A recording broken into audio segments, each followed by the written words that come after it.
How do you show your family history to other people?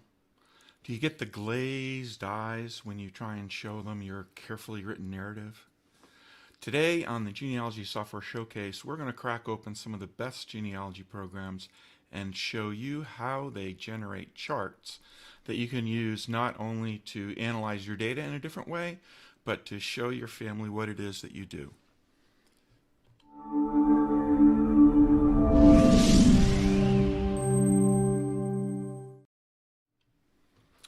Hello everyone, I'm Ed Thompson, your host of the Genealogy Software Showcase, and today we're going to look at how some of the best genealogy programs handle chart creation.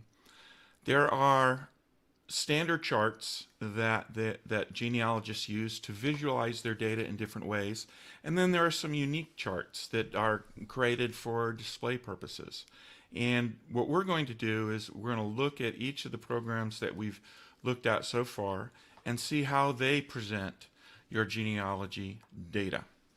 So let's get started, and let me switch screens here. There we go. What I've got here is a blog post to go with today's episode, and I have categorized what the different genealogy programs provide in terms of charts. And what I'm going to do is I'm going to go into each of these programs and show you how to generate a chart, and then I'm going to come back to this screen and show you how each of the charts that the programs can generate look. So we'll start, we'll start at the top. Let's start with Roots Magic. So let me find Roots Magic. And it's the tree that we've been looking at all along. Oh, where'd it go? Oh, it went on the wrong screen. On the wrong screen. Hey, oh, gotta close it. Okay, and I know what I've done wrong, but I can't, I can correct it today. Hold on.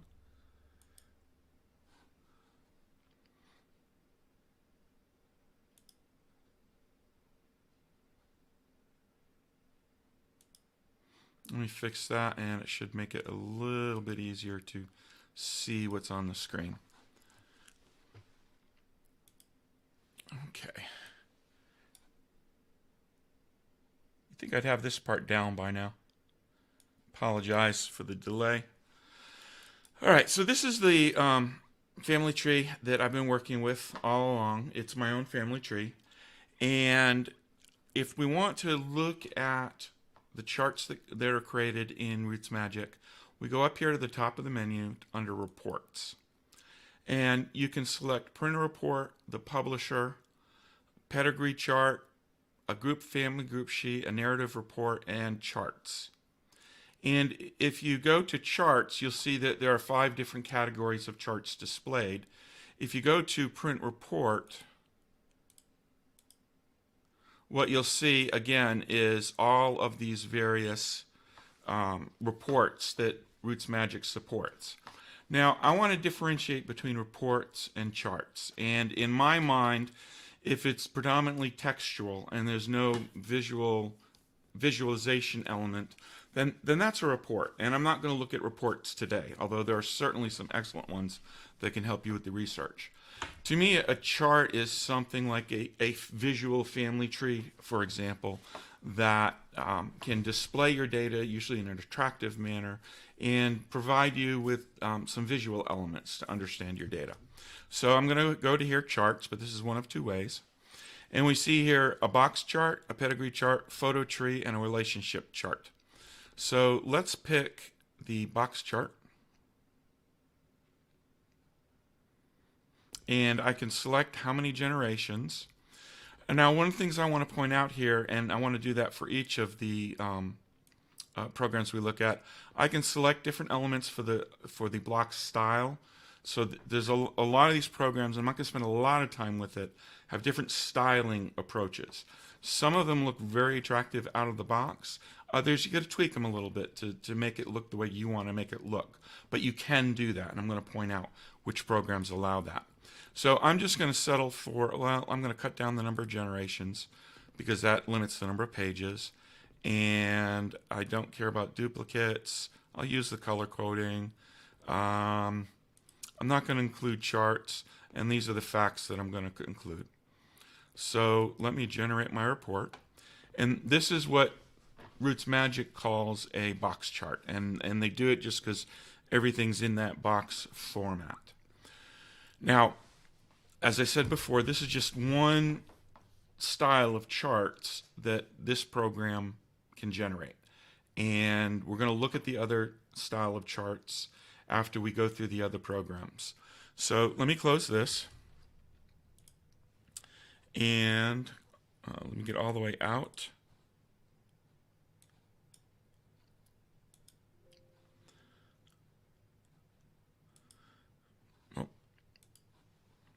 Oh, I closed the wrong window. I want to skip the backup, and I just want out. And let me open that one back up.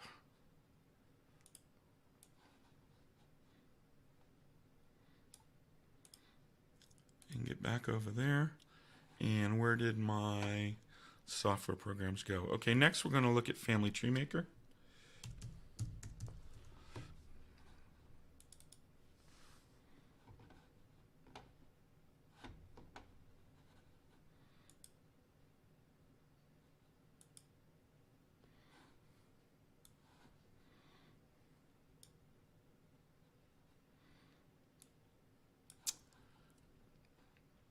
Okay, and in Family Tree Maker, I had to look around for this. Hold on one second. I had to look around a little for this to find out how do I get to my reporting structure, because that's usually where charts are. And here I believe it's under Publish.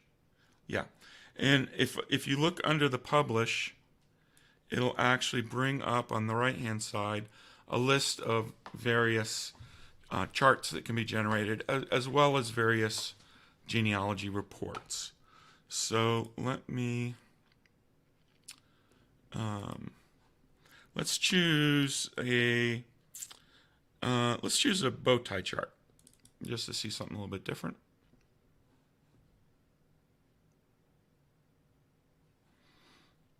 And a bow tie chart. Let me see if I can shrink this down a little bit here. I went in the opposite direction. Oh, I didn't want to do that. I am just not good at navigating today. Apologize for that. Last episode of this season, you think I'd have this down pretty well. I'm used to pre-recording.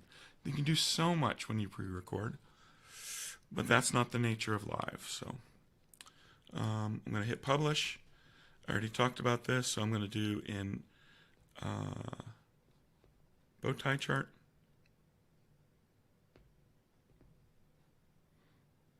And what I like about a bow tie chart, as it kind of shows here, is that you get your person of interest in the middle. I don't want you to enlarge.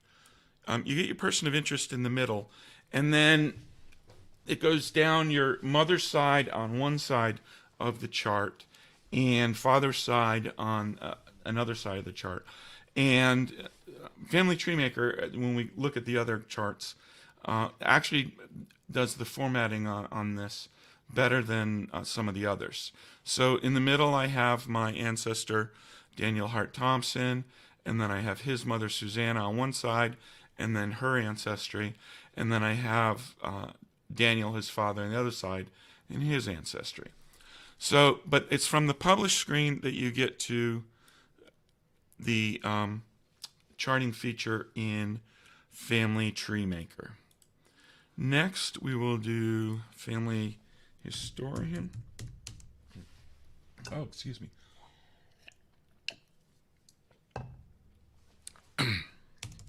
Family Historian.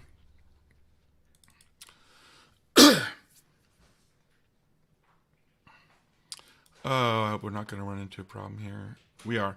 Okay, so I had an evaluation copy of Family Historian, and it expired today. Now, I've already captured the charts that Family Historian generates, so you will get to see the Family Historian charts. In the meantime, let me pull up Legacy.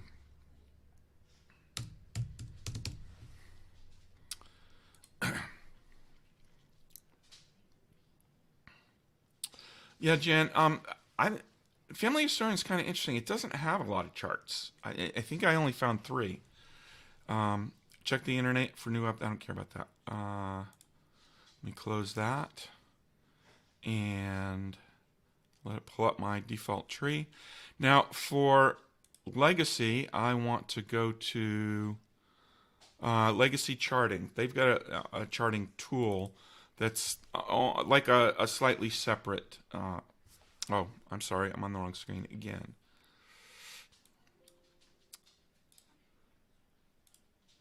All right, so on Legacy, once I popped up from the main menu, the charting tool, it actually opened up a different window. Why am I having such a problem with screen size today? So, no, I don't want to save the chart I did. And select the genealogy file. Nope. New chart. Nope. Oh, what is it? It must not know where. Let's see. Excuse me for just a moment. So I want to pick a different person. I'm going to pick Edward Charles. And it didn't like it because I didn't do the name in the right order. Oh, I see. It's on the other screen. I'm in the wrong place. I apologize. I'm just all flustered today. One of the things Windows does that really annoys me is it defaults to full screen with a lot of programs. And that is not what I like to see. All right. I don't want to save that chart. And I'm going to bring over Legacy. All right, so this is the Legacy screen you're used to seeing. And where I want to go is the Legacy Charting menu option. And what it did was it's actually pulling up a different program, which is their charting program. And let me minimize the other one.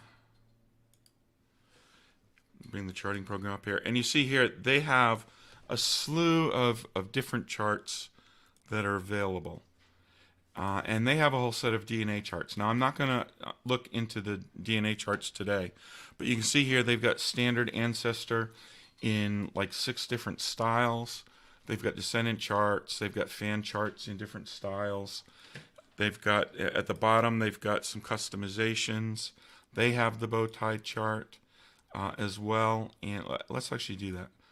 No, let's do a fan. And we'll see here a very nice fan chart. Okay, the change in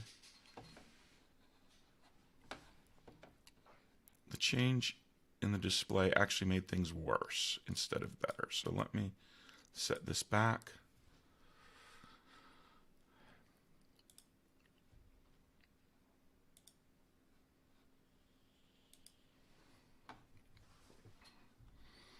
And now we can see a little bit better here the what a fan chart is. Fan chart, if I had to list a favorite, a single favorite, it would be the fan chart. And because the fan chart gives you, and I can zoom out, right? Can I zoom out? Yes, I can by dragging this. There we go. That's a little bit better. All right, so that's, stop going full screen. All right, that's, what's happening is I'm hitting the border of my screen, and that is inviting it to go full screen on me. Windows, you are so intrusive sometimes. Okay, this is, no, you still can't see it. This is a fan chart. And what you've got is the person of interest is the first circle, and then the second circle has the parents, and then the third is the grandparents, and then the great-grandparents. And you usually see these done out to about 5 generations. you can add more and more generations, but as you do, obviously the circle gets bigger, and either it becomes difficult to read, like this one is difficult to read, or you end up with a huge sheet. Now, that red line that you see down the middle, and this is a common practice in a lot of these charting programs, the red dotted line down the middle is showing you that this would actually print out on two separate pages, on two separate pieces of paper, and then you could stitch them back together. That's if you don't have access to a very large charting printer that, like at Kinko's or some of the Office Max or that sort of place, which you can do. You can download this, save it as something else, and then take it to your local print store and have it printed out. But the fan chart is one of my personal favorites because of the amount of information that it can display, and I can also tell on this by empty spaces. For instance, I've got some empty blocks here, which branches of my tree that I need to do more research on, that I'm not researching evenly here. Jan says, wouldn't it be great to have a big plotter? Oh, yes, it would. But that's why there are chart printing companies out there, and they can do it off of your GEDCOM file. All right, so that's legacy. And I don't want to save the chart. I don't want to save the chart. And next, what I'm going to do is we're going to look at Ancestral Quest.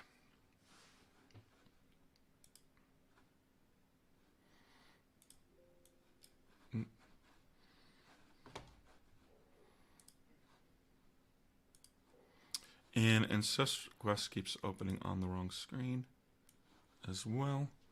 Okay. And looking at the menu options here for Ancestral Quest, this one wasn't as intuitive to find how to print out reports.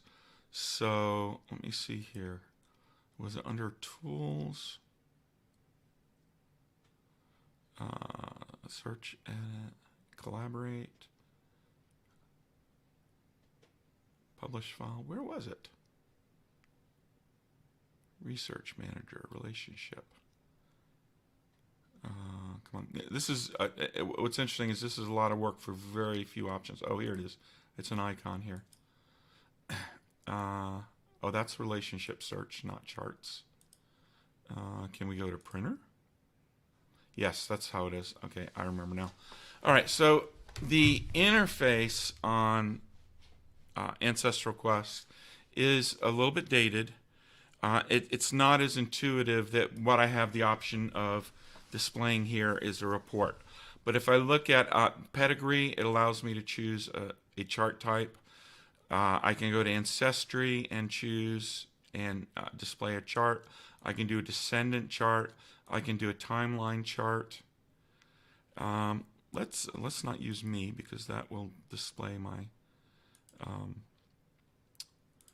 living family, and let's instead choose a Charles Edward again, and let's do a timeline chart and see what that looks like. I can't do this because this is the basic version. I can do a pedigree chart, as I recall. Yeah, so this is a pedigree chart, very similar to what Roots Magic did as a box chart, except they did it in a prettier box format. And what you have here is you have Edward listed, and this is inverted. So Edward is in the same column as his parents. In some charts, depending on the use of space, they will put it in a column all by itself, and so it'll start 1, 2, 4, 8, etc.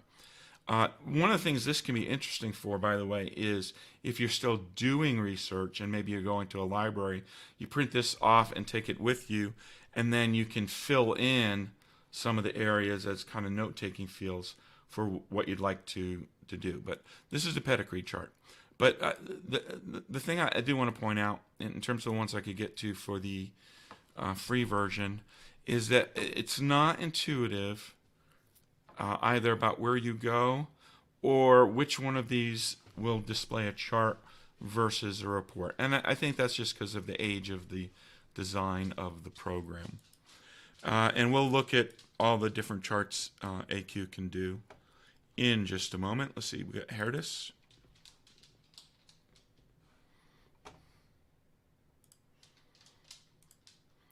And I want to try it because I haven't paid for a...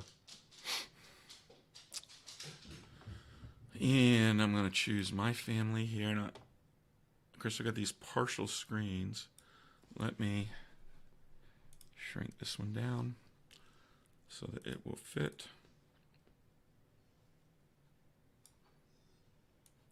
And to get the reports here, you see that there's a little tree here that says clearly charts. And then it visually shows me the different chart types it can choose from. And it has one that's interesting. We'll look at it again. Let's look at Hourglass Chart.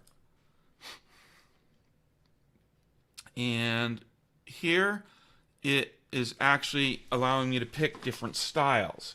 So it has some pre-formatted chart styles with colors and various things like that. I'm going to do, let's see what happens if I choose nature.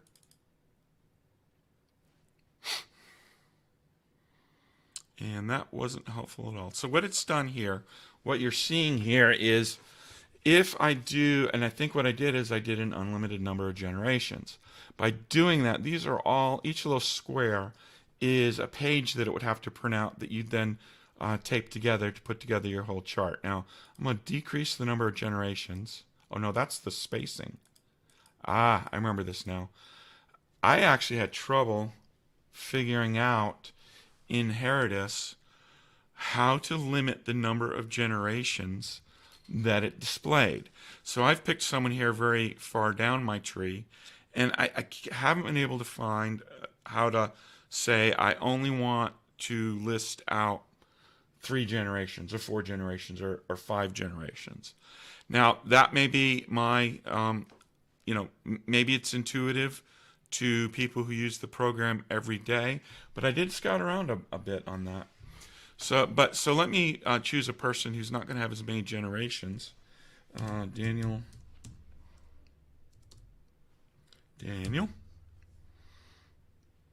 We'll choose Daniel Hart.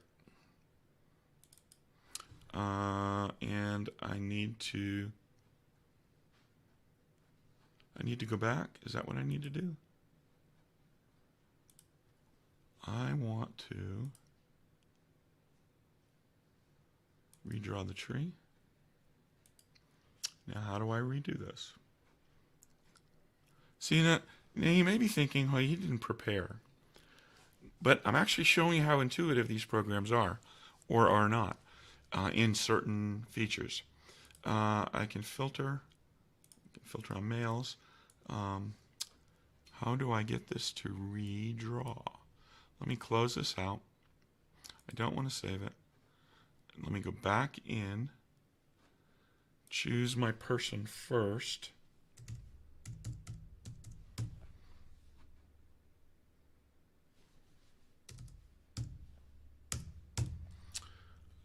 And we want Daniel Hart.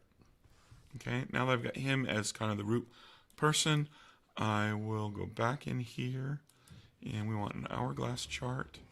We'll do it in classic format. Yeah. I should at least be able to give you a sense of how it displays. Let me... Okay, and what this is doing here is... Oops. Oh, it's changing the spacing and not the... Here we go. I don't want it 50%, 25%, still too big, 10%. What I wanted to point out here, and it's obviously a little bit hard to see because of the size of what it's trying to do, But what an hourglass chart, if you remember the bow tie chart, put your person in the middle, and then it grows out the two ancestral branches on either side. The hourglass chart typically will go up with your ancestors and down with your descendants. So this is one of the ones that will display both your ancestors and your descendants. So that's as far as I'm going to take us with Heredis. No, I don't want to save it. And the last one I want to show is a charting program, Charting Companion.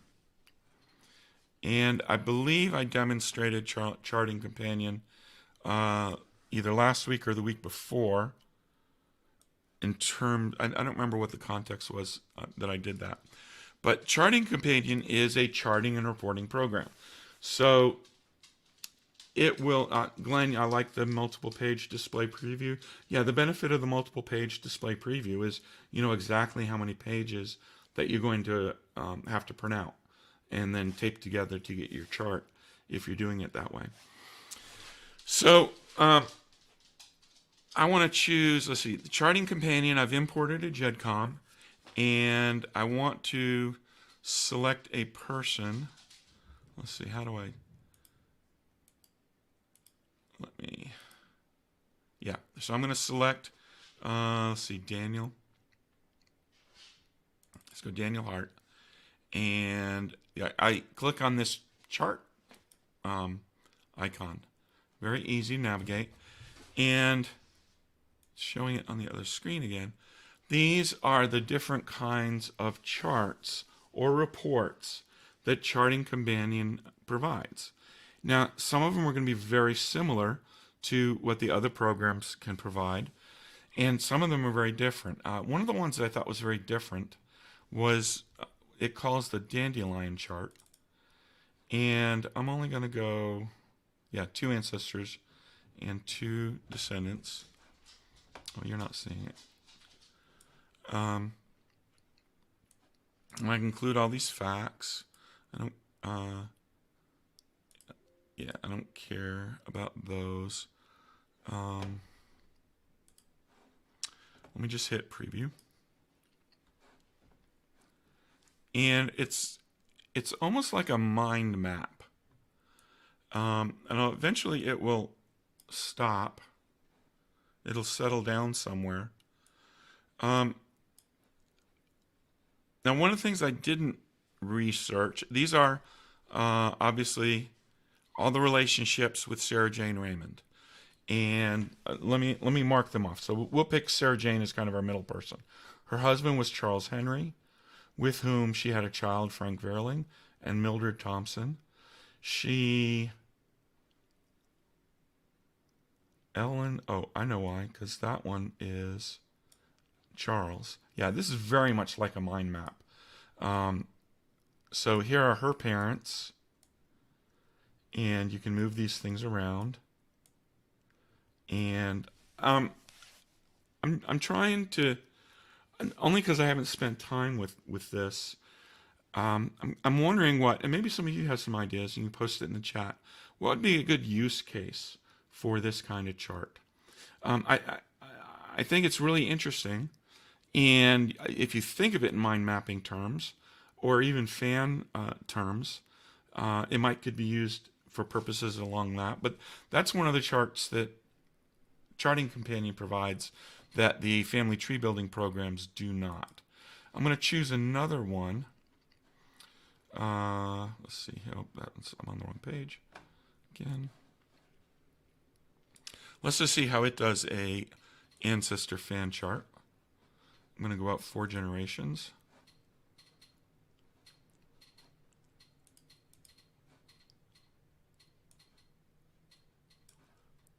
Okay. Let me get that up so you can see it.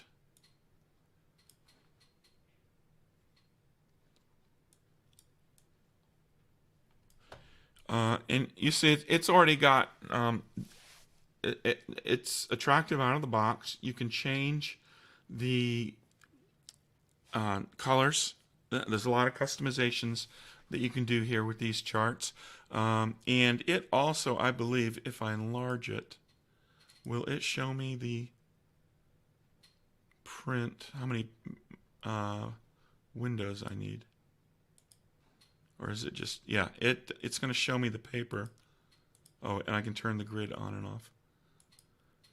Let's see how it shows me the whole thing.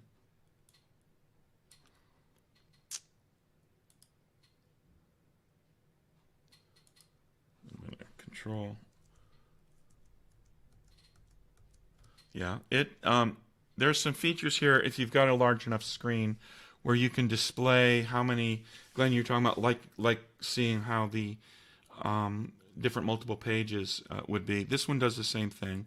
It's just it's not practical for me to display in this little window. So that one's that. Yeah, Flow Charting Companions got some real attractive stuff, and one of the things they have here now, he's got some a 3D. If you have a 3D printer, there's a 3D printing report option, and I don't have a 3D printer, but obvious Pierre, the author of the program, is trying to keep it very current.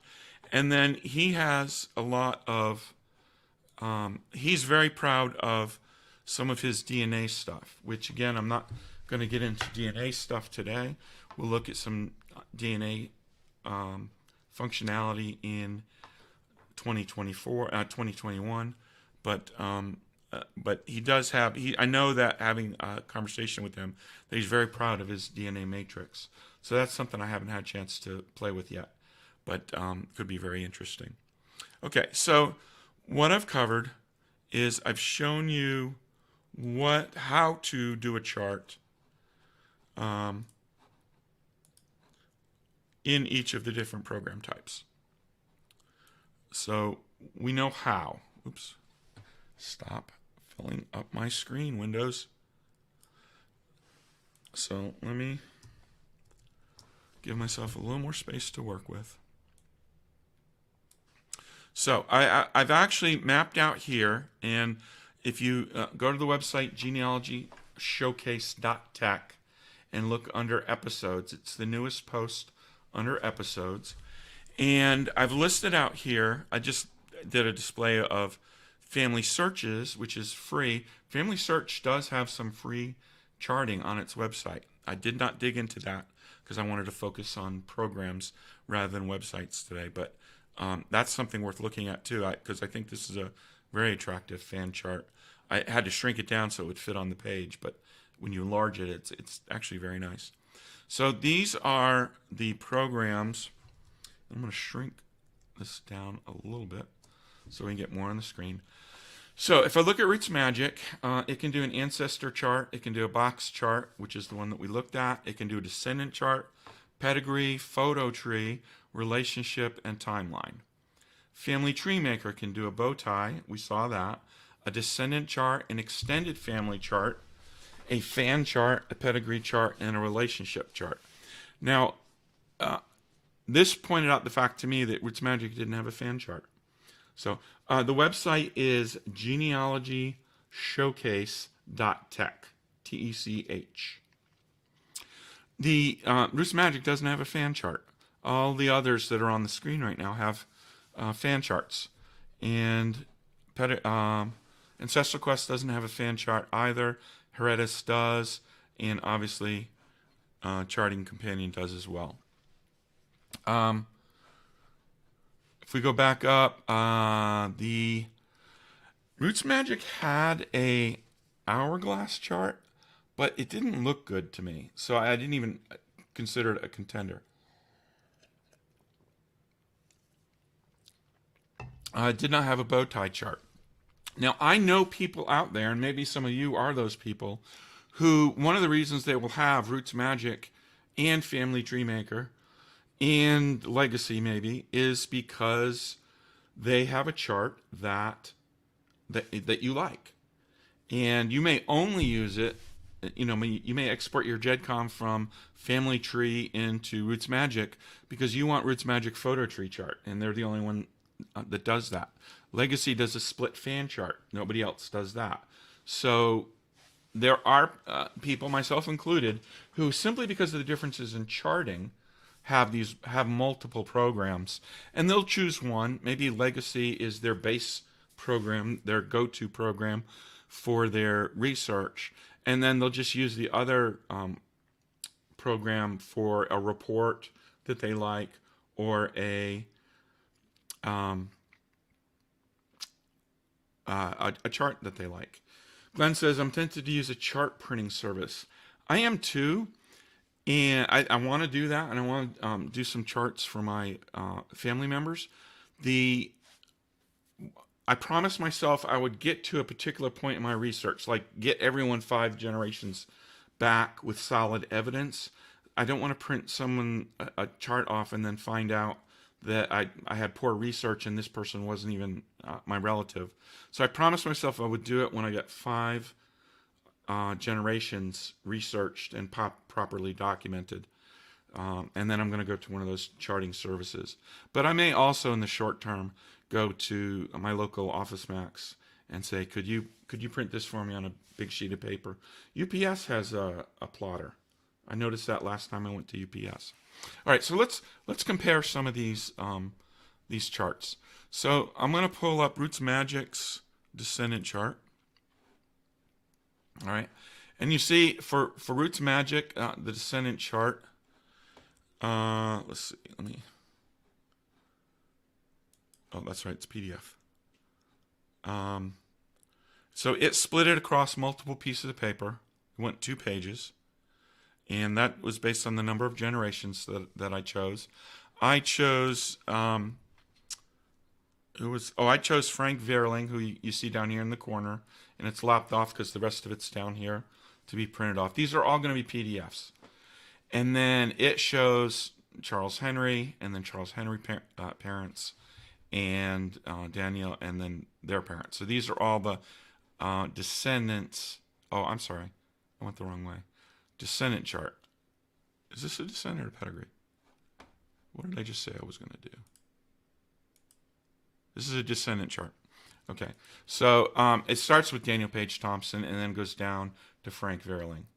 Now, I didn't find this particularly well laid out, even though I'm very fond of Roots Magic.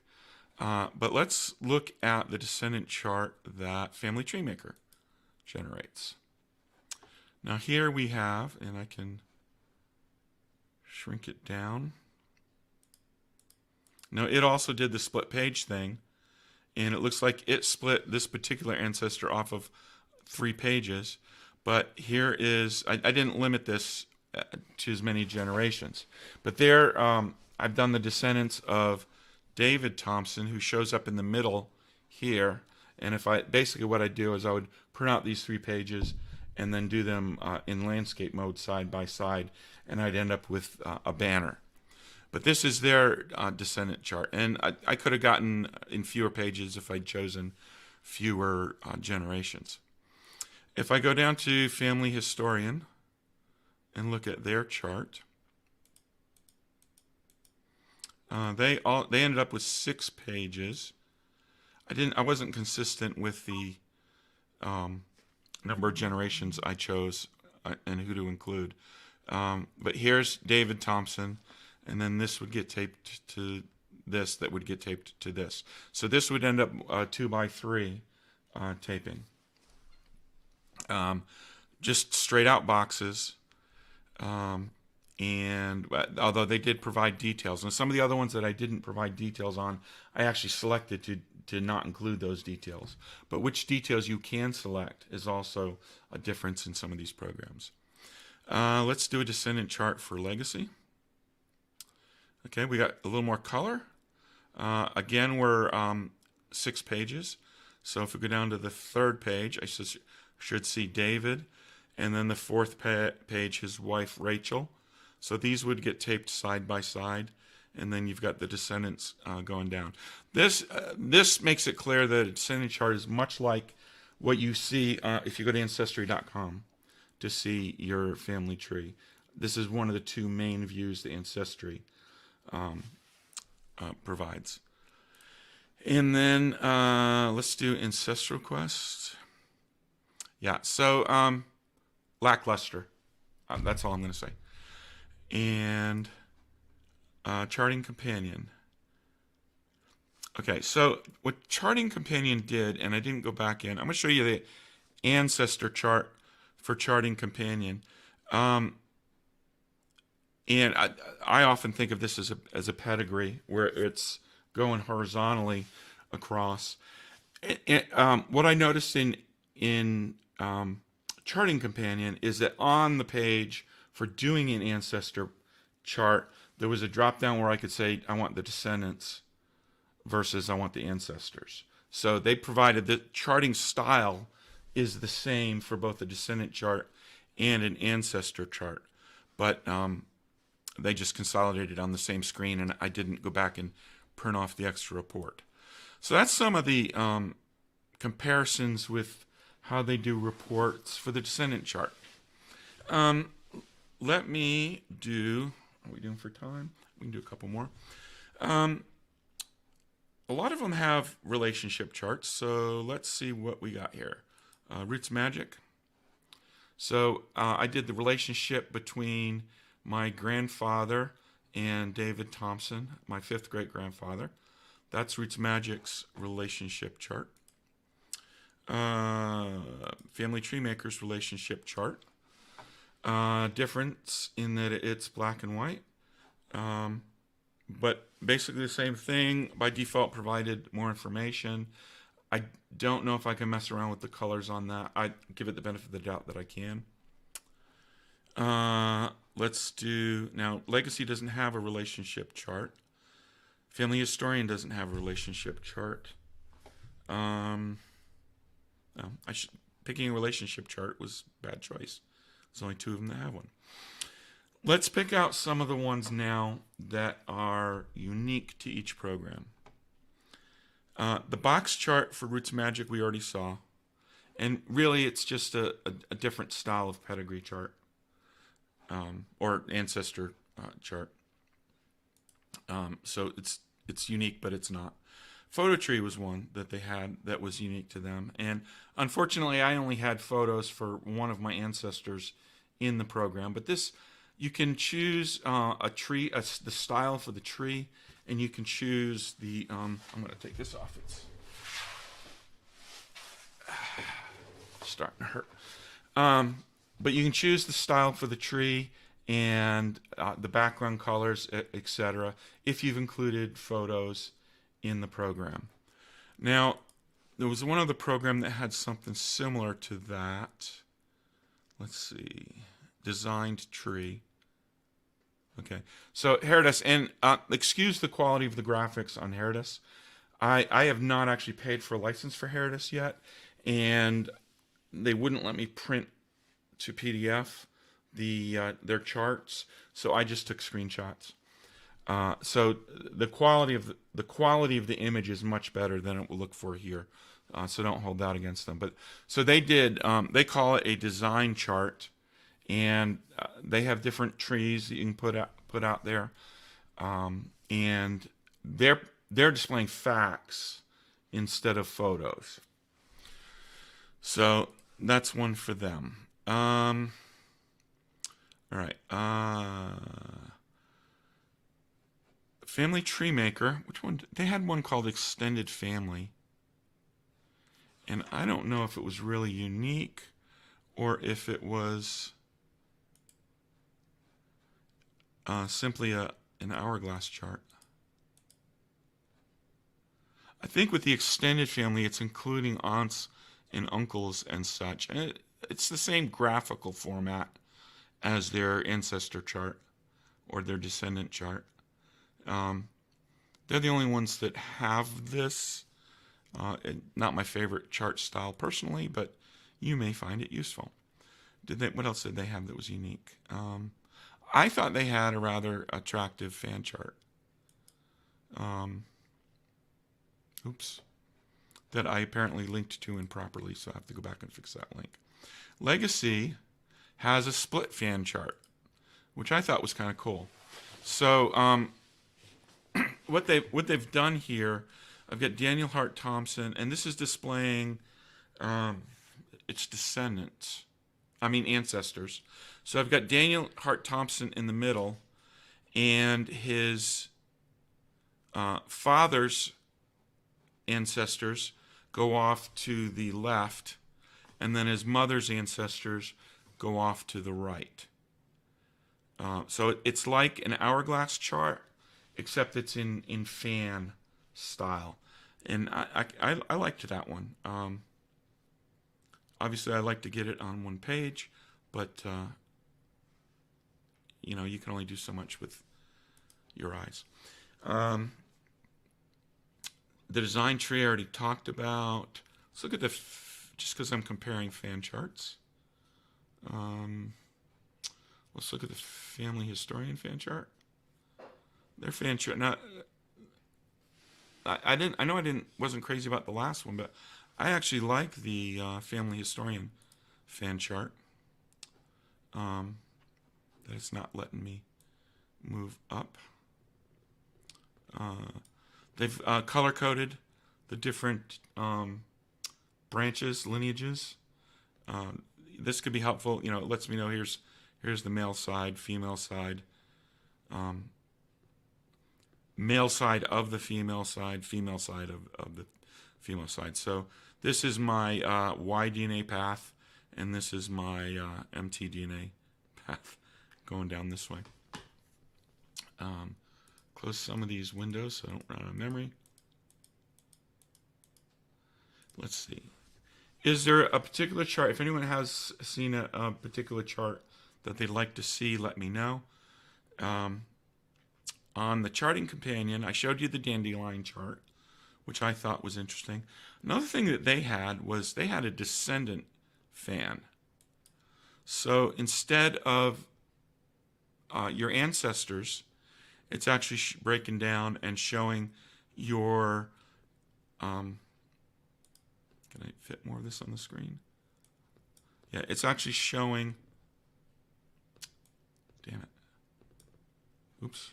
That's not helping.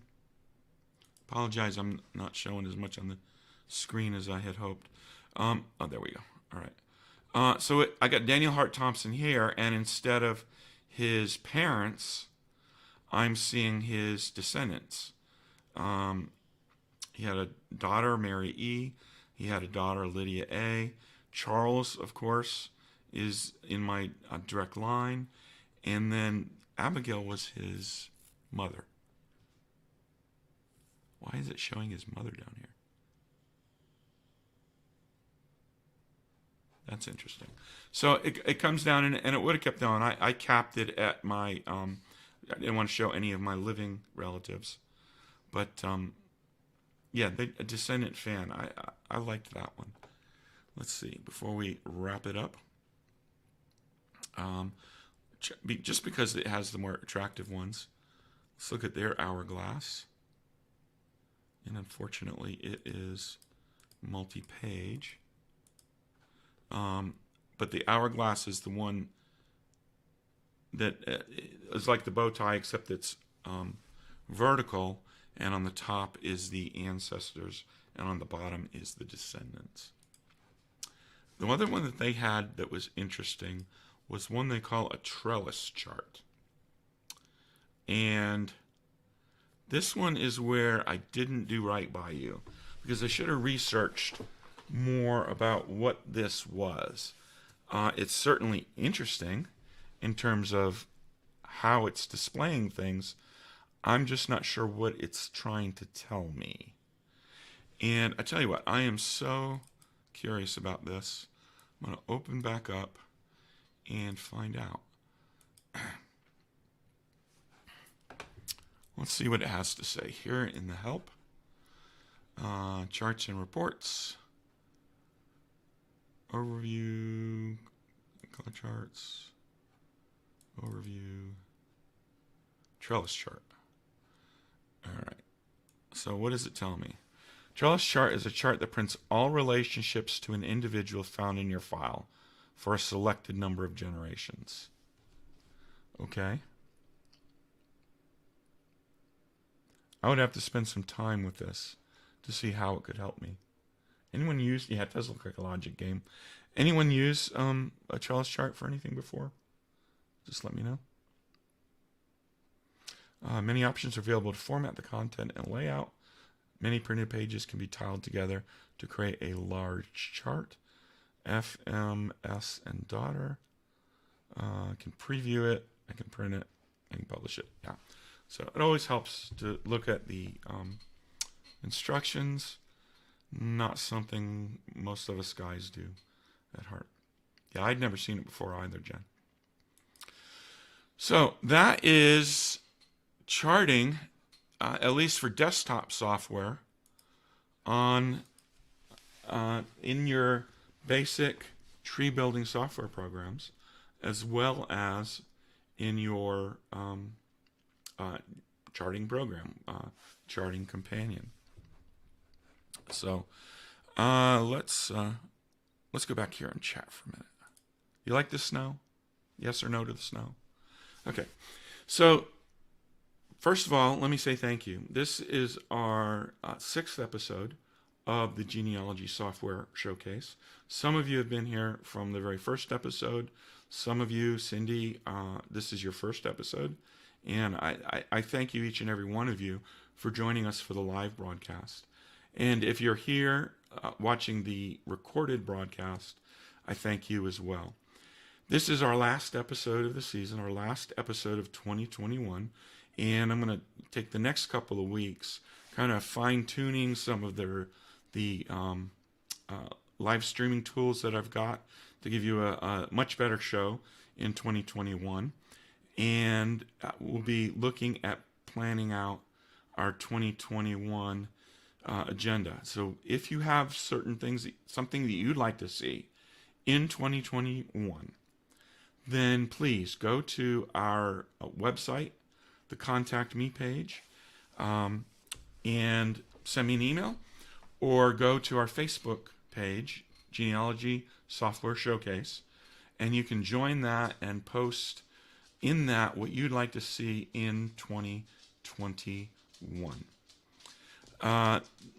You will also, if you haven't subscribed to our newsletter yet, I'm sending out a little gift today or tomorrow to all of you who have signed up for the newsletter.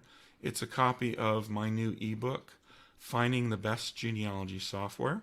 It's a short 14-page ebook that analyzes the types of genealogy software that are out there and tries to catalog some of the best, so that if you're trying to make a software buying decision, you've got a quick reference for some of the best programs out there. So thank you for being with us this season, and I hope you and your family have a very happy holiday.